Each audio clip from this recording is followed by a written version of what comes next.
Puis aujourd'hui, on a le plaisir d'accueillir Dr Hazard et Madame Prou qui vont nous parler d'obésité, en quelque sorte. Donc, comme séance d'ouverture, puisqu'on souhaite aussi couvrir l'interface médecine et psychiatrie, on a fait une demande pour qu'on aborde la notion d'obésité. Comme vous le savez tous, l'obésité a été reconnue comme une maladie officiellement par l'OMS en 97, puis officiellement par notre Association médicale canadienne en 2015. Vous savez tous, c'est une maladie endémique qui touche pratiquement toutes les régions du globe, que ça implique des enjeux sociaux importants, puis qu'il y a une effervescence au niveau de la recherche face à la découverte de nouvelles molécules, mais aussi par rapport à des techniques, donc particulièrement celle de la chirurgie bariatrique. Bien entendu, le champ de psychiatrie ne peut pas ignorer cette donnée-là, puisque malheureusement, notre pharmacopée y contribue bien souvent. Donc, c'est dans cet ordre de choses qu'on trouvait une conférence sur la notion d'obésité et ses traitements pouvait être bénéfique pour nous. Donc, sans plus tarder, je vous présente Mme Judith Prou, qui est diplômée infirmière, qui a fait sa maîtrise et qui maintenant, qui a travaillé à Sacré-Cœur depuis 2013, puis aux soins de médecine métabolique depuis 2022 comme IPS en santé adulte. Puis, actuellement, elle complète un parcours, je dirais, de connaissances au niveau de la clinique de la médecine métabolique obésité depuis maintenant plus d'un an.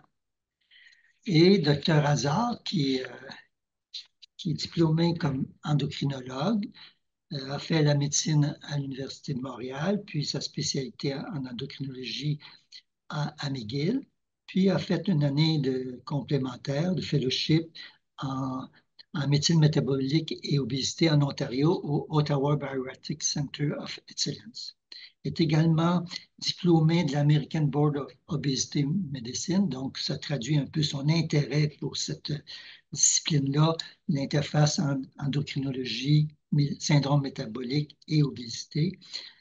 Puis elle a joint l'équipe de Sacré-Cœur en 2015. Donc, c'est un grand plaisir parce que c'est quand même quelqu'un qui joue un rôle important au Québec en tant que formation.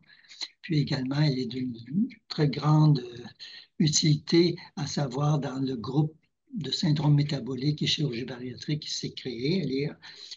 Elle a un poste un peu officiel, donc elle co-dirige la clinique de médecine métabolique et d'obésité. Bien, sans plus tarder, on vous donne la parole. Alors, merci beaucoup, Dr Verrier, pour cette présentation et merci aussi pour cette belle opportunité que vous nous donnez pour présenter aujourd'hui. Alors, voici tout d'abord nos diapositives pour les conflits d'intérêts. Voici les miens et voici ceux de Judith. Alors, aujourd'hui, on va vous parler de l'obésité en tant que nouvelle définition suite à la parution dans la revue Lancet de cet article qui redéfinit l'obésité au début de l'année 2025. Par la suite, on va parler des approches pour le traitement et finalement, on va donner certains trucs pour savoir comment trouver les ressources pour aider nos patients et on va glisser un petit mot sur notre clinique. Alors, je laisse la parole à Judith Prou pour la première partie. Alors, on va commencer avec un cas clinique qui va être présenté dès maintenant, puis à la fin pour voir un petit peu le parcours de cette patiente. Donc, c'est une dame de 50 ans qui était référée à notre clinique dans un contexte préopératoire pour une chirurgie bariatrique afin qu'on puisse optimiser son diabète, puis ajuster sa diète liquide, son diabète pendant la diète liquide parce qu'il y a des grands changements. Donc, une femme de 50 ans, caucasienne, avec un travail de bureau, dans ses antécédents pertinents, bien entendu, on a l'obésité, un diabète de type 2 qui est insulino-traité, un diabète qui est bien installé depuis longtemps, diagnostiqué en 2008, certaines complications microvasculaires. Puis elle a aussi un tableau de comorbidité, dont de l'HTA, de la dyslipidémie, un apnée du sommeil qui est traité sous CPAP. Et un tag aussi. C'est une patiente qui a une alimentation qui a décrit déjà riche en glucides, qui a des grandes portions, peu de satiété malgré la présence qu'on va voir là, déjà d'un sémaglutide qui peut avoir un effet pour cela.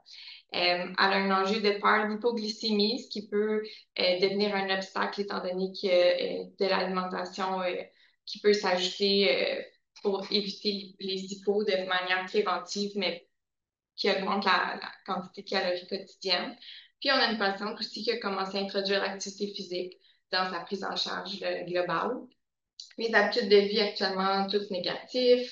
Dans ses médicaments, on voit qu'elle a déjà un bon traitement là, pour le diabète, donc une metformine à pleine dose, de l'empagliflozine à pleine dose aussi, du sémaglutide à 2 mg, donc des doses pour et le contrôle du diabète et la gestion du poids, puis du Degludec, donc son insuline longue action à une dose très importante de 154 unités.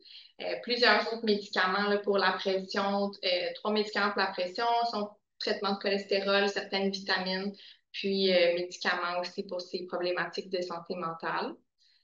Quand on regarde un petit peu plus son diabète, ce qui était la raison pour laquelle il nous l'avait référé, on voit que sa plage cible est à 50 donc on n'est pas tout à fait où on veut être, on vise à peu près un 50, beaucoup de glycémie très élevée. Puis quand on regarde un peu ses moyennes, normalement, on cible à ce que les glycémies soient vraiment dans les deux plages vertes. Fait qu'on voit que tous sont tracés vraiment sur la ligne du plus haut, puis même au-delà. Donc, on veut ramener tout ce tracé-là au centre idéalement. Quand on l'évalue, on voit que son IMC est de 50, donc une obésité classe 3, une pression artérielle qui est supérieure à ce qu'on voudrait avec un contrôle de diabète. Son examen physique nous démontre pas de particularité qui pourrait nous faire penser à des maladies métaboliques sous-jacentes qui expliqueraient l'obésité, dont entre autres les maladies de Cushing.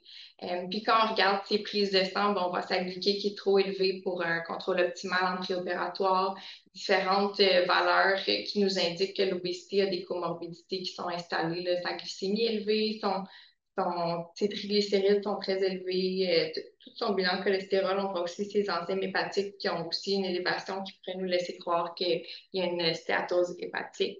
Fait que plusieurs comorbidités à regarder. C'est ce qui nous amène à se demander pourquoi il faut s'intéresser à l'obésité. Quand on regarde au Canada, l'obésité est définie comme une IMC de 30 et plus. On voit actuellement, dans les derniers chiffres, on est à peu près à 30 d'obésité, donc une personne sur 3. Bientôt, on estime que on va s'approcher de 49 donc presque une personne sur 2. Puis si on regarde les projections, que ce soit chez les adultes ou les enfants, c'est à peu près les mêmes courbes de croissance. C'est une problématique qui va être de plus en plus présente. Comme il y en a, c'est en croissance, il y a eu des études sur le fardeau fiscal de l'obésité qui n'étaient pas traitées. Donc, en 2023, ils ont sorti que le coût de l'inaction sur le manque de traitement de l'obésité entraînait des coûts de 27,6 milliards de dollars, 5,9 en soins de santé, puis beaucoup d'autres en diverses atteintes là, sur l'absentéisme, les maladies chroniques, etc. Et une autre raison aussi pourquoi il faut parler d'obésité, c'est parce qu'on est un centre où il se fait énormément de chirurgie bariatrique. Donc, pas seulement en volume, mais aussi en type de chirurgie. Donc, les chirurgiens de l'hôpital Sacré-Cœur font les chirurgies bariatriques les plus complexes et les plus variées à travers la province, mais aussi à travers le Canada.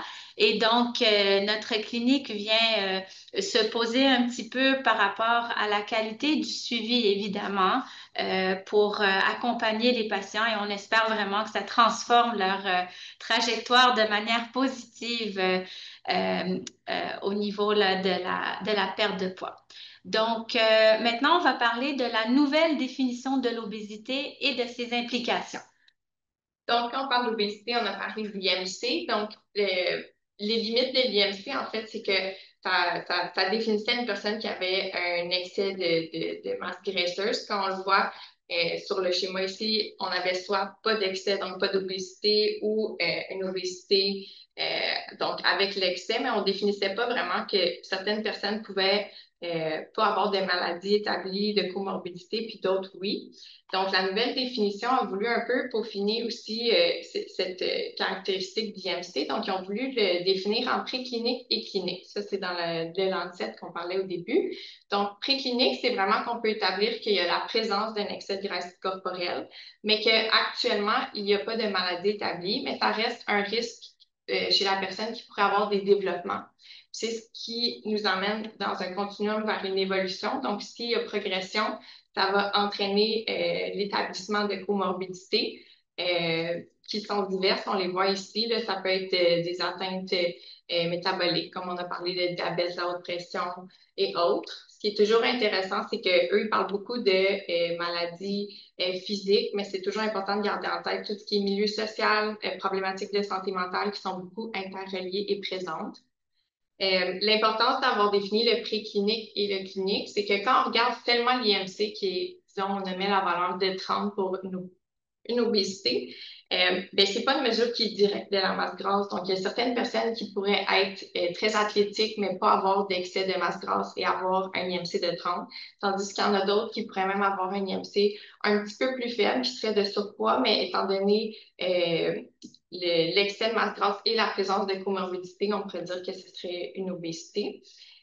Ça ne tient pas compte, donc, comme je le disais, de la masse musculaire. Ça sous-estime la masse grasse chez les personnes qui sont atteintes d'obésité sarcopénique, donc qui manquent de masse musculaire. Il n'y a pas non plus de distinction homme-femme, d'origine ethnique. Fait que comme on le voit à droite, il y a un ajustement qui existe pour certaines origines ethniques pour être sûr de ne pas sous-diagnostiquer certaines personnes. C'est moins précis pour les personnes âgées et avec des handicaps physiques. Puis on voit un petit peu là à droite justement les exemples, comme quoi quelqu'un qui a un excès mais pas de signes et symptômes pourrait être sous-diagnostiqué avec un IMC en bas de 30. Donc, avec les valeurs dans ces environs-là, il faut utiliser des instruments de mesure supplémentaires. Donc, ils ne sont pas nécessairement compliqués. On a, entre autres, les mesures de tour de taille, les ratios taille-hanche et les ratios taille, c'est grandeur hanche, taille hanche. Sinon, il existe aussi les scans DEXA qu'on utilise seulement dans les études, mais qui pourraient être une mesure complémentaire pour essayer de définir la localisation là, de l'excès un petit peu pour nous aider à cibler les personnes qu'il faut vraiment traiter de celles qu'il faut surveiller puis accompagner. Donc, maintenant qu'on a défini l'obésité en tant que maladie, on va parler des approches de traitement. Alors, il y a 5 piliers du traitement de l'obésité. Les recommandations canadiennes en obésité ont été publiées en 2020. Et puis, il y a des nouveautés qui se rajoutent, mais on est vraiment les pionniers au Canada par rapport à la publication des recommandations. Et puis, finalement, vous voyez que ces 5 piliers, ben, ils sont tous complémentaires. Donc, ce n'est plus une approche séquentielle comme à l'époque où on disait, bon, on commence avec des bonnes habitudes de vie. Si ça ne fonctionne pas, on essaie la pharmacothérapie, puis on avait peut-être seulement un agent ou deux à essayer, alors que maintenant, on en a beaucoup plus et finalement, on laissait la chirurgie en dernier recours. Donc, les choses ont changé et on va vraiment tenter d'aller le plus possible en travaillant avec ces 5 piliers-là. Évidemment, on garde toujours la chirurgie en dernier recours, mais on va avoir tendance à la proposer beaucoup plus tôt que tard. Alors aujourd'hui, pour une question de temps, on n'ira pas en détail par rapport à la nutrition, à l'activité physique, mais ça me ferait plaisir de répondre à vos questions si vous en avez un petit peu plus tard. Par rapport aux interventions psychologiques, ben, vous êtes certainement meilleur que nous pour cette partie du traitement et sûrement que vos patients nécessitent évidemment ces approches-là au niveau de l'intervention psychologique. Moi, j'ai sorti 2 articles que je trouvais très intéressants qui viennent un petit peu placer les troubles du comportement alimentaire ou le comportement alimentaire euh, comme une conséquence aussi de l'inflammation hypothalamique. Donc, c'est un concept qui est nouveau, hein, parce que oui, l'œuf, la poule, c'est avec quoi on commence? Est-ce que c'est les problèmes alimentaires qui mènent à l'obésité ou l'obésité finalement qui entretient ces problèmes alimentaires? Mais finalement, ça semble être une flèche à double sens. Alors, il y a un article qui est en fait une revue de 16 pages qui a été publiée dans Nature il y a quelques mois de cela, avec bon, un schéma très, très compliqué. J'entends pas aller en détail là-dedans, mais l'idée, c'est que tout ce qui est à droite de votre écran, c'est le schéma de l'hypothalamus de quelqu'un qui vit avec de l'obésité. Donc, ce qu'on sait, c'est que cette partie du cerveau qui s'occupe en fait de toutes ces interconnexions de la voie de la satiété, la voie de l'appétit via les cellules POMC puis AGRP, ben en fait, c'est très sensible parce que ce n'est pas protégé par la barrière hémato-encéphalique et il peut y avoir des changements qui viennent à cause bon, d'un mode de vie qui n'est pas optimal, d'une alimentation non optimale. Puis il y a de l'inflammation. Puis l'inflammation, ben, c'est des changements au niveau cellulaire. Et puis, donc, c'est bien détaillé dans cette revue. Et finalement, ce qu'on s'est aperçu, c'est que finalement, ça va aller avoir vraiment un impact au niveau des circuits neuronaux qui, eux, finalement, ont un impact sur le comportement alimentaire. Un peu plus tôt, en 2023, dans Endocrine Reviews, euh, sur le même sujet, on avait aussi publié des articles qui vont dans le même sens. Donc, c'est intéressant. Ça veut dire qu'en traitant aussi l'obésité chez les patients, on aide aussi à améliorer certains comportements alimentaires. Puis ça, c'est le schéma qui était tiré de Endocrine Reviews en 2023. Par rapport à la place de la psychiatrie, de la psychologie, Dr. Verrier l'a bien mentionné, c'est extrêmement important. Et puis, il n'y a pas actuellement de protocole standardisé à travers la province par rapport à qu'est-ce qu'on devrait faire au niveau préopératoire, au niveau post-opératoire, malgré qu'il y a eu des publications. D'accord? Donc, au niveau international, ce schéma que je vous présente est tiré d'une revue italienne où eux, ils ont vraiment publié des recommandations, un protocole clair par rapport au suivi psychiatrique des patients. Euh, Ce qu'on peut en retirer, en fait, c'est que la présence de la psychiatrie, c'est tout au long de la trajectoire. Donc, c'est autant en préopératoire, mais aussi pendant tout le suivi post-opératoire. Et puis, ça va aller en préopératoire de l'analyse de l'histoire psychiatrique, les comportements alimentaires, etc. Évaluer la motivation du patient, comment il se voit son image corporelle. Mais au niveau du suivi, c'est encore extrêmement important aussi parce que on a tout l'aspect de la compliance aux recommandations nutritionnelles, aux vitamines, l'acceptation de la nouvelle image de soi, le support motivationnel, le support social, la lutte contre cette culpabilité qu'ont les patients des fois d'avoir repris du poids et aussi l'ajustement de la pharmacothérapie parce qu'on sait qu'avec les chirurgies bariatriques, il peut y avoir des transformations au niveau de l'acidité gastrique, au niveau du tractus digestif qui font qu'on doit changer des fois de formulation, donc éviter les formulations longue action, par exemple, changer le dosage à cause de malabsorption, etc. Donc, cette partie psychiatrique est extrêmement importante. Aujourd'hui, on va s'attarder plus à notre domaine, ce dans quoi on est spécialisé, qui sont les interventions pharmacologiques, et on va aussi vous glisser un mot sur la chirurgie bariatrique. Donc, par rapport aux interventions pharmacologiques, ben, on a des contre-indications claires. Okay? Des femmes en âge de procréer qui désirent avoir une grossesse à court terme, c'est clair qu'on ne leur prescrit pas des médicaments pour la perte de poids, ni celles qui allaitent ou qui sont enceintes. Les recommandations dans les monographies, vous verrez que ça va avec l'indice de masse corporelle, alors que dans la vraie vie, maintenant, on délaisse de plus en plus l'indice de masse corporelle parce que, comme Judith Proulx vient de l'expliquer, ça nous renseigne sur l'adiposité, mais ce n'est pas une mesure tout à fait exacte du risque cardiovasculaire. Il existe de plus en plus de choix maintenant. Donc, on avait commencé avec l'Orlista, le naltrexone, bupropion qui s'était rajouté en 2017. Le liraglutide qui va bientôt disparaître sur le marché selon ce que la compagnie a annoncé pour laisser la place à des molécules qui sont de plus en plus efficaces comme le sémaglutide. Donc, le sémaglutide je vais dire le nom commercial. En fait, vous avez entendu parler du Ozempic et du Wegovy. Donc, c'est le sémaglutide. Donc, quand c'est à dose de 1 mg, ça s'appelle du Ozempic. Et dans la monographie du produit, c'est pour le diabète de type 2. Et la même molécule, le sémaglutide à dose de 2,4 mg, ça s'appelle, le nom commercial, c'est le Wegovy et c'est pour la gestion du poids.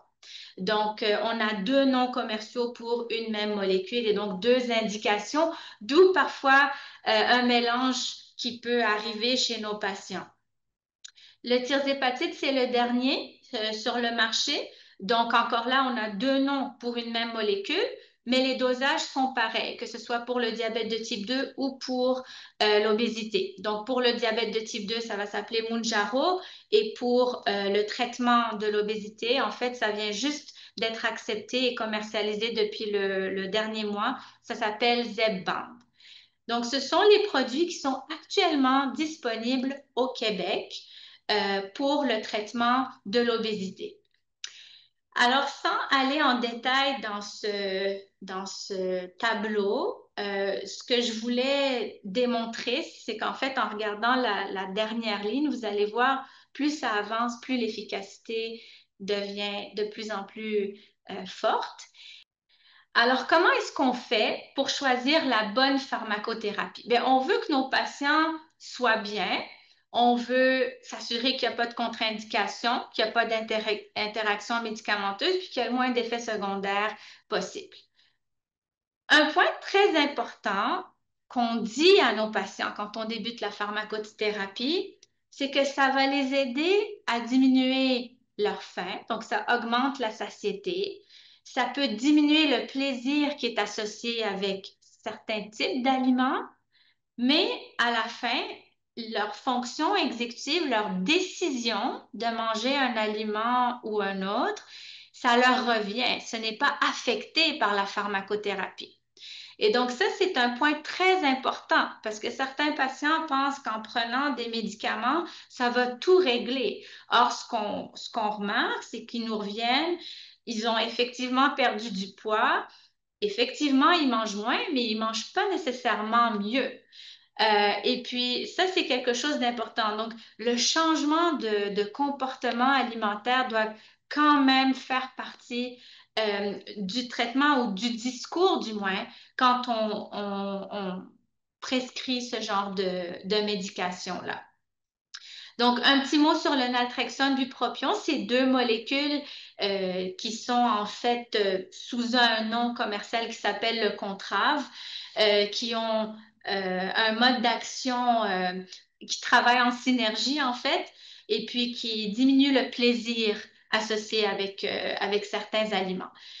C'est sûr que, bon, d'un point de vue d'un endocrinologue, c'est sûr que pour nous, il y a souvent des interactions avec des antipsychotiques, avec d'autres antidépresseurs. Donc, souvent, nous, à la base, on a une barrière pour certains patients qui prennent déjà des antidépresseurs, des antipsychotiques, à amorcer ce type de médication. Souvent, on pose la question, si on pense que ce serait une bonne thérapie, on pose la question au médecin qui leur a prescrit leurs médicaments pour voir si ça pourrait être possible d'initier cette thérapie sans qu'il y ait grande interaction ou grand chamboulement. Alors, les effets secondaires, ben, tous les médicaments, peu importe que ce soit la thérapie aux incrétines ou que ce soit le naltrexone bupropion, les effets secondaires, principalement, c'est digestif. Donc, des nausées, parfois des vomissements, des céphalées, des diarrhées de la constipation. Et la majorité des effets secondaires vont être plus proéminents lorsqu'on commence et vont s'estomper au bout d'à peu près un mois. Il va quand même y avoir des patients qui vont continuer à avoir ce genre de symptômes. Ce n'est pas la majorité. Et souvent, ce qu'on fait, c'est qu'on va demander à nos patients de diminuer les doses. Ça arrive des fois que les patients arrêtent complètement la médication à cause d'une intolérance vraiment très, très importante. Donc, où est-ce qu'on en est avec les incrétines? Les incrétines, ce sont les injections comme le sémaglutide, le tirzépatide, etc., dont on entend beaucoup parler à la télé. Mais ça fait déjà 20 ans que ça existe pour le diabète de type 2 et ça fait déjà 10 ans que ça existe pour le traitement de l'obésité. Mais dans les dernières années, il y a eu vraiment un battage médiatique. Pourquoi? Parce que l'efficacité de ces molécules devient de plus en plus importante et non seulement c'est de plus en plus efficace, mais en plus, nous avons de nouvelles indications. Par exemple, on a vu que ça aidait au niveau du risque cardiovasculaire chez des patients qui ont déjà fait des infarctus, par exemple. Alors, c'est quand même impressionnant. Hein. Si on regarde le liraglutide, celui avec lequel on avait commencé il y a 10 ans, suivi du sémaglutide, tirzépatide, puis rétatrutide, il n'est pas encore sur le marché. C'est un triple agoniste. Mais on commence à avoir des pertes de poids qui avoisinent les pertes de poids qu'on voit avec les chirurgies bariatriques. Donc, c'est quand même quelque chose qui est venu transformer le traitement de l'obésité chez nos patients. Ce que ça fait, en fait, c'est que ça va aller se poser sur différents récepteurs, donc les molécules qui sont sécrétées tout au long du tractus digestif. Et ces récepteurs-là sont situés pas seulement au niveau du cerveau et pas seulement au niveau du pancréas, mais aussi au niveau cardiaque, au niveau vasculaire, au niveau hépatique, au niveau musculaire. D'où justement le fait que ces molécules, ces nouvelles molécules super efficaces, ben, on se rend compte qu'elles n'ont pas seulement un effet sur la satiété et sur le tractus digestif, mais il y a aussi un effet positif sur la diminution de la stéatose hépatique. Bon, comme j'ai dit tout à l'heure, le risque cardiovasculaire, mais on va voir aussi ça peut engendrer de la sarcopénie. Donc, on commence de plus en plus à comprendre que bon, les agonistes GLP-1 comme le sémaglutide, c'est ce avec quoi on a commencé, mais il y a toute une multitude d'autres molécules, donc un champ ouvert vraiment pour plein d'autres associations de molécules, d'agonistes. GIP, GLP-1, qui finalement vont avoir des actions sur les différents organes du corps. Voici des exemples. Donc, nous avons tout à l'heure parlé du tirzépatide, mais ce qui s'en vient, qui va être probablement efficace au niveau hépatique, ça va être le GLP-1 glucagon, etc. Et on a aussi des thérapies orales qui s'en viennent, mais pour le moment, nous n'avons que le sémaglutide approuvé pour le diabète de type 2. Donc, les choses sont en train d'évoluer, sont en train de changer. On voit effectivement qu'on a plusieurs bénéfices au niveau cardio-rénaux, donc ça a été vraiment prouvé. Au niveau des effets secondaires, j'en ai parlé tout à l'heure. Ce qui est en bleu, c'est des effets possibles. Donc, j'ai glissé un mot sur la sarcopénie. Est-ce que maintenant, au niveau neuropsychiatrique, est-ce que ce sont des molécules qui augmentent le risque suicidaire? La question se pose et ça a été étudié.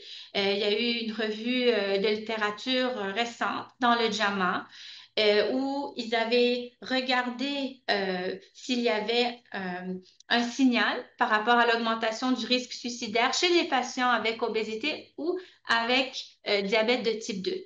La conclusion, c'est qu'il n'y avait pas de signal augmenté et ce n'était pas statistiquement significatif non plus. Donc, quand on compare au placebo, il n'y a pas d'augmentation du risque suicidaire.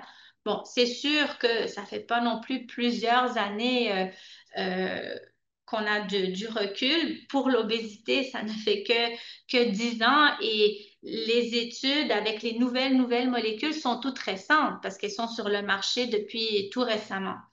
Alors, pour le moment, on ne voit pas de lien, mais c'est sûr que c'est quelque chose qui doit être suivi cliniquement. Et puis, par rapport à la perception des médecins, ben, les médecins, quand on les prescrit, ce qu'on voit, c'est que on pense qu'il n'y a pas beaucoup d'effets secondaires par rapport à ce qui est relaté dans la littérature. Il y a quand même beaucoup d'effets secondaires. Et les médecins pensent qu'il n'y a pas autant de regain de poids. Leur perception, du moins, c'est qu'il y a moins de perte de poids euh, que ce qu'on voit en réalité. Donc, c'est sûr que la vraie vie, c'est pas comme les études. Euh, mais je pense que vraiment d'aller expliquer aux patients ce qui en est, c'est très important parce que vous voyez, la photo que je vous montre ici, ben, vous aurez compris que c'est une caricature, hein. J'ai trouvé ça en tapant sur Internet, perte de poids. Donc, c'est ce qu'on voit. C'est une image de la perfection quand on perd du poids, les gens sont bien, sont beaux, sont en santé. Mais ce n'est pas tout à fait le cas toujours. Quand on perd du poids, on perd pas seulement de la masse grasse, on perd aussi de la masse maigre. Et on a aussi des patients qui font des sarcopénies et c'est pas à sous-estimer. Et chez nos patients qui vivent avec obésité, c'est quand même un pourcentage assez important. Donc, si on ne leur explique pas qu'en prenant ce type de médicaments-là, ils doivent faire de l'exercice physique, ils doivent manger des protéines, mais clairement, on voit des patients qui se détériorent. Alors, ce que ça fait, c'est qu'ils ont moins de masse musculaire, ils ont une diminution de la force musculaire, ils peuvent avoir beaucoup de fluctuations parce que leur métabolisme de base diminue. Donc, ça crée un plateau. Les patients sont frustrés. Les patients vivent de la culpabilité, ne comprennent pas qu'est-ce qui leur arrive, sont beaucoup plus à risque de faire des regains de poids importants. Donc, ça peut être très, très, très minime. D'accord? Donc, seulement un 100 kilocalories par jour euh, peut faire une différence de 5 kilos au bout d'une année. Donc, il y a vraiment un regain qui peut être important aussi à l'arrêt de la médication. Ce qu'on sait, c'est qu'à partir du moment où on cesse les incrétines, on peut reprendre 2 tiers du poids qu'on a perdu. Alors, ce que nous réserve l'avenir, en fait, ben, dans l'avenir, on aura beaucoup plus de choix. Pour les incrétines, on aura peut-être aussi une certaine accessibilité au niveau gouvernemental parce que pour le moment, c'est encore difficile. Pour le moment, ce genre de médicament, quand c'est pour le traitement de l'obésité, ce n'est pas payé du tout par la RAMQ, même avec des formulaires de médicaments d'exception. Donc, l'accessibilité est très limitée à ceux qui ont des assurances privées et encore là, des assurances privées qui payent ce genre de médication. Donc, à voir dans le futur si ce sont des choses qui vont éventuellement progresser. C'est la partie pharmacologique. On aimerait vous glisser un mot aussi sur la chirurgie bariatrique.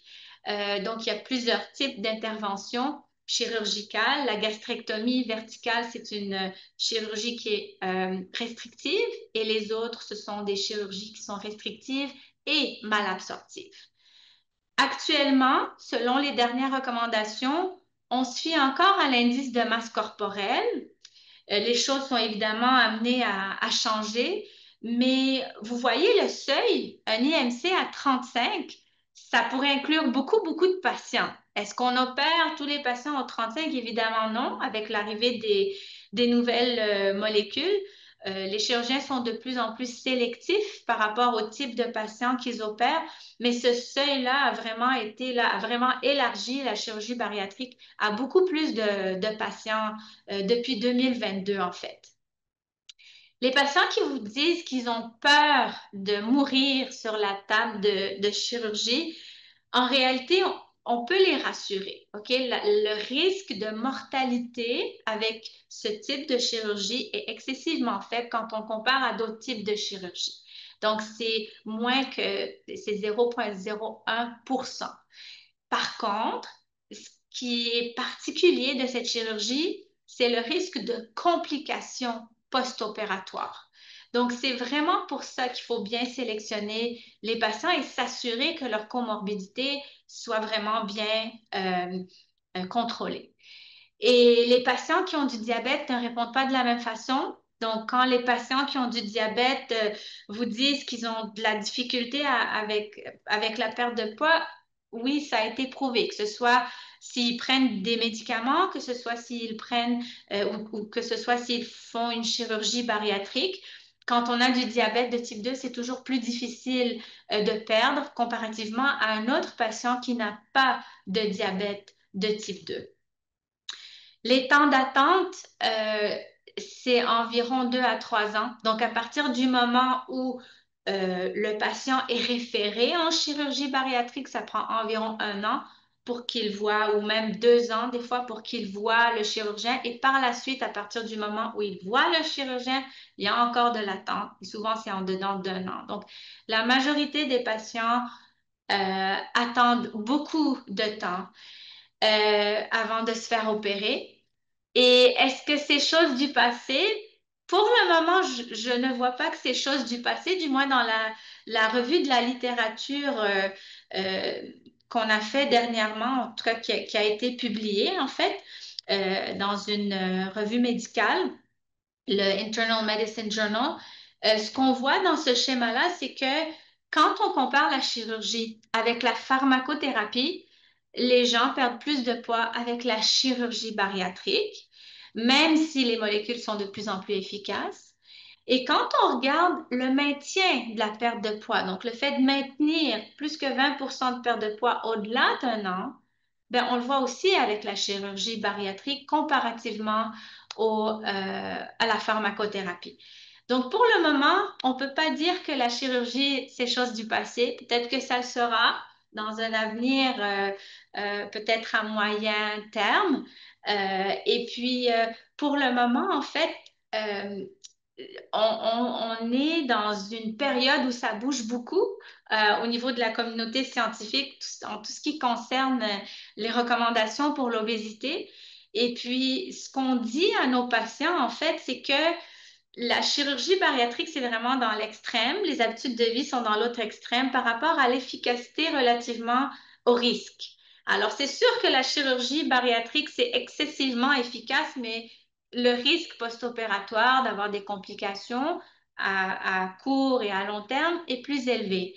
La pharmacothérapie, actuellement, elle se situe au milieu. Donc, ce que les gens aiment, c'est que c'est réversible. Si jamais ils ne tolèrent pas un médicament, ben, ils peuvent l'arrêter, ils peuvent changer de molécule, ils peuvent baisser la dose. Mais une chirurgie bariatrique, quand c'est fait pour la vie, quoi. Et ça devient très difficile de retourner en arrière. Donc, toute cette évaluation est effectivement très, très, très importante et aussi par rapport aux attentes des patients. Donc, je vais laisser Judith nous reparler de son cas avant de passer ensuite brièvement, puisque je vois que le temps file, pour vous parler finalement des ressources. Très rapidement, si on voit la dame qui a eu une sleeve 1 an et demi après la chirurgie, on peut voir que tous ses médicaments du diabète ont été nettement diminués de moitié de dose et son insuline qui était à 154 est rendue à 8 unités en voie de sevrage. Les médicaments pour la pression aussi ont été cessés. Les ajouts, c'est surtout des vitamines dues à la chirurgie. En comparant visuellement, on voit que la courbe est très près est dans les cibles qu'on veut avec un excellent contrôle. Son hémoglobine glyquée, elle est aussi très bien ajustée. Puis toutes les comorbidités aussi ont été optimisées. Puis son poids, on voit qu'elle est rendue avec un IMC de 39, qui correspond aux pertes de poids qui étaient attendues avec la sleeve d'à peu près 20 pouces. Donc, c'est sûr que ce cas-là aussi, on l'avait choisi pour illustrer vraiment que cette patiente qui avait un trouble d'anxiété généralisée, une crainte des hypoglycémies, ça continue à l'accompagner tout au long de sa trajectoire. Et donc, ça influence la manière dont elle mange et donc ça influence directement aussi son poids et sa santé métabolique. Donc, on voit vraiment l'effet de son état psychiatrique par rapport à sa maladie physique. Donc, pour la dernière partie, on aimerait aller dans une voie un petit peu plus pratique et vous donner quelques trucs où trouver des ressources. Donc, la première ressource, c'est Diabète Québec. Donc, on a type 1 Better, Obésité Canada, Diabète Canada, mais s'il y a une chose à retenir, retenez Diabète Québec. Euh, les patients qui viennent tout juste de développer un diabète, ils ont un très léger diabète, ils n'ont pas de médecin de famille, c'est des gens qui se sentent perdus. Il existe un programme qui est couvert par le gouvernement du Québec en association avec Diabète Québec pour ces patients-là. Les patients peuvent s'inscrire, n'ont pas besoin d'être référés. Donc, le patient peut s'auto-inscrire. La condition, c'est qu'il fasse du diabète de type 2 et qu'il n'ait pas de médecin de famille. Voici le site de Diabète Québec. Et le programme dure 6 mois. Donc, c'est un programme où ils vont vraiment accompagner le patient. C'est fait de manière virtuelle et ça va comme débuter un petit peu l'enseignement sur le diabète, l'aspect nutritionnel, la prise des glycémies. Les endocrinologues vont pouvoir faire quelques ajustements en attendant que le patient puisse se trouver un médecin de famille. C'est sûr, c'est pas parfait, mais je pense que ça peut vraiment dépanner des patients. Le Diabète Québec offre aussi un programme pour ceux qui ont le diabète de type 1 sans endocrinologue. Donc, ça peut arriver des fois que des patients soient perdus au suivi complètement pendant plusieurs années pour quelconque raison que ce soit. Donc, encore une fois, pendant 6 mois, il peut y avoir un endocrinologue qui fait des ajustements.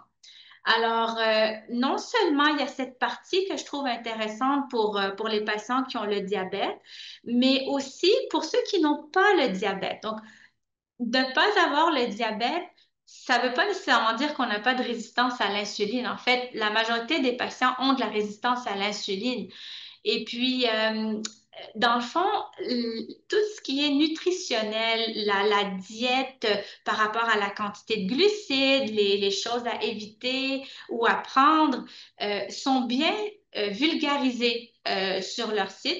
Et puis, donc, je trouve que ça peut vraiment être un outil important euh, pour nos patients. Donc, moi, pour ceux qui ne font pas de diabète, mais chez qui je dis, ben, il y a une grande résistance à l'insuline, ben, des fois, je leur conseille quand ils sont mal pris, on n'a pas de ressources de nutritionnistes, etc., ça peut vraiment les dépanner, quoi.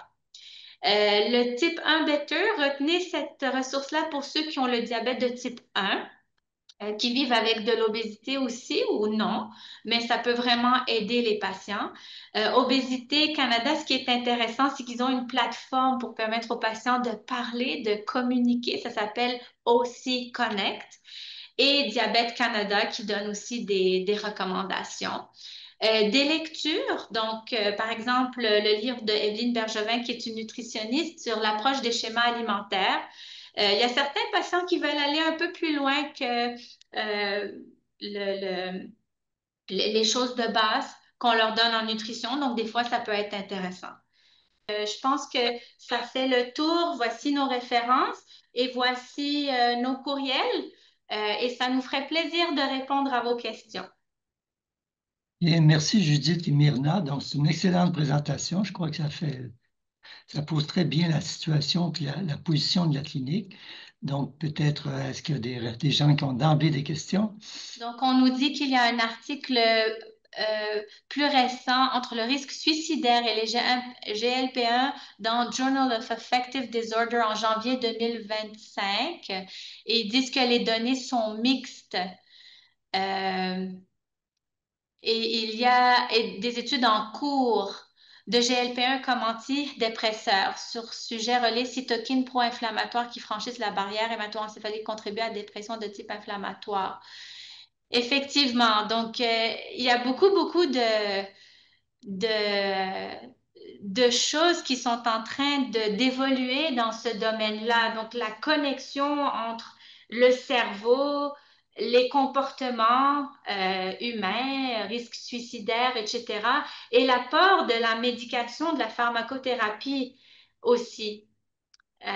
Donc, effectivement. Effectivement, c'est un concept qui roule en psychiatrie depuis 15 ans à peu près, que la dépression est une maladie systémique. il reste à comprendre les interactions en quelque sorte. Puis là, on a via le biais de l'obésité. Peut-être j'aurais une petite question. Quand j'ai commencé à m'intéresser à cette problématique-là, dans certaines cultures médicales, ils plaçaient une espèce d'algorithme d'intervention. Donc, je me rappelle d'un protocole français qui me parlait qu'il fallait avoir 2 ans de psychothérapie avant d'avoir accès à la chirurgie bariatrique, etc. Je serais curieux de savoir où ça en est, parce que c'est très facile de contourner, je dirais, les balises suggérées pour avoir accès rapidement à une chirurgie bariatrique si la personne. Quand j'ai posé la question à des Français, ils ont dit, vous savez, la liberté en France, c'est précieux. Donc, comme s'ils n'ont pas pu mettre ces paramètres-là de nutritionniste, intervention psychologique pour retarder le plus possible l'intervention au niveau de la chirurgie bariatrique. En fait, ben, c'est intéressant. Ce que je peux vous dire, c'est qu'en pédiatrie, ils y vont de manière beaucoup plus protocolisée que chez les adultes. C'est clair que ça existe des chirurgies qui se font à l'adolescence ou jeune adulte, et là, vraiment, ça va être obligatoire de passer par des programmes, des attestations médicales, etc., que le patient est vraiment prêt pour une chirurgie. Chez les adultes, c'est différent. Et chez les adultes, il n'y a pas de protocole vraiment euh, clair par rapport à ça. Je pense que, sans vouloir faire une barrière pour arriver à une chirurgie, peut-être effectivement faudrait qu'il y ait du moins une évaluation minimalement, ce qu'on n'a pas toujours, malheureusement, faute de ressources. Bon, maintenant, est-ce que 2 ans, moins que 2 ans, ça c'est plus, euh, je dirais, ce que vous aviez vu, c'était 2 ans, mais moi, je pense au moins, ce qui est important, c'est que ce soit multidisciplinaire.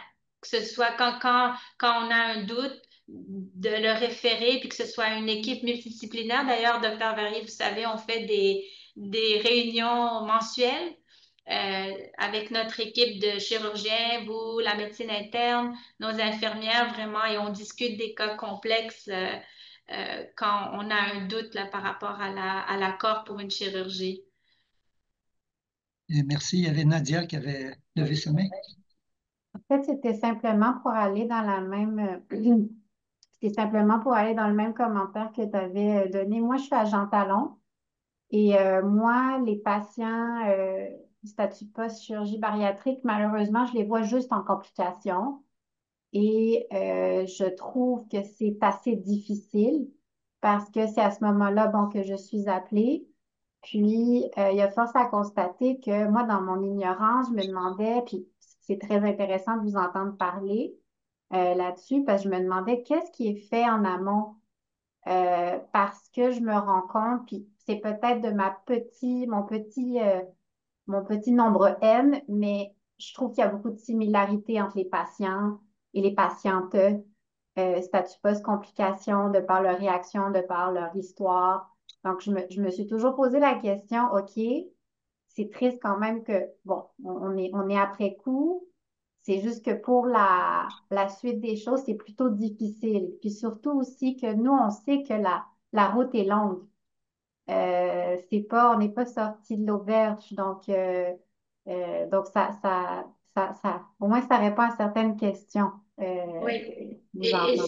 je suis contente que vous souleviez ce point-là parce que nous aussi, on le voit dans quel sens, c'est que des fois, les patients vont se mettre à avoir de nouveaux comportements qu'ils n'avaient pas auparavant. Peut-être qu'avant, ils avaient un trouble du comportement alimentaire qui se règle, mais finalement, ça devient une dépendance à l'alcool ou une autre sorte de dépendance. Donc, effectivement, vous soulevez un point très important. Qu'est-ce qui est fait? La vérité, c'est que il n'y a pas vraiment d'évaluation structurée officielle pour se faire opérer.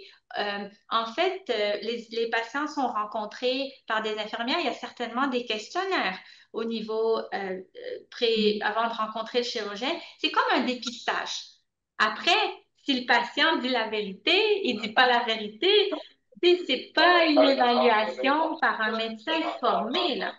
Donc, c'est beaucoup de dépistage qui est fait. C'est sûr que quand nos questionnaires, tu sais, on voit au questionnaire, bon, il semble y avoir quelque chose, une tentative suicidaire dans la dernière année ou quelque chose. Là, c'est clair que le patient va être référé. Mais les références sont faites vraiment de manière, comment dire, circonstancielle. Et je pense que ça contribue au fait que on se retrouve avec des patients qui se font opérer puis après qui ont de la difficulté parce qu'ils ne s'attendaient pas à vivre tout ceci. Et malheureusement, ben, on est pris. Mais d'un autre côté, quand on regarde, tu sais, on s'éloigne puis on se dit, OK, on va regarder les choses globalement.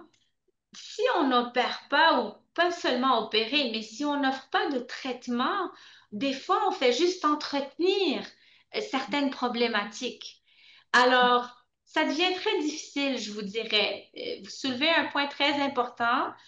Donc, peut-être effectivement, la solution, ce serait de revoir tout ceci. En tout cas, nous, certainement, de notre côté, vous avez vu comment on travaille d'un point de vue académique. On est très ouvert au partage de connaissances et à la création d'un réseau avec les autres services. Donc, définitivement, si on peut avoir l'apport des psychiatres, l'aide des psychiatres, c'est, je pense, quelque chose qui serait idéal, d'après moi. Merci, puis merci pour votre présentation. Merci à vous. Merci Nadia pour ce commentaire parce qu'effectivement, on a un biais d'observation. On voit les complications. On ne voit pas les belles histoires. Donc, ceux qui passent un peu sous le silence, les chirurgiens sont très contents ou les endocrinologues très contents, mais nous, c'est plus le côté des échecs. Puis là, on peut avoir un biais, puis vouloir un peu psychopathologiser tout ça.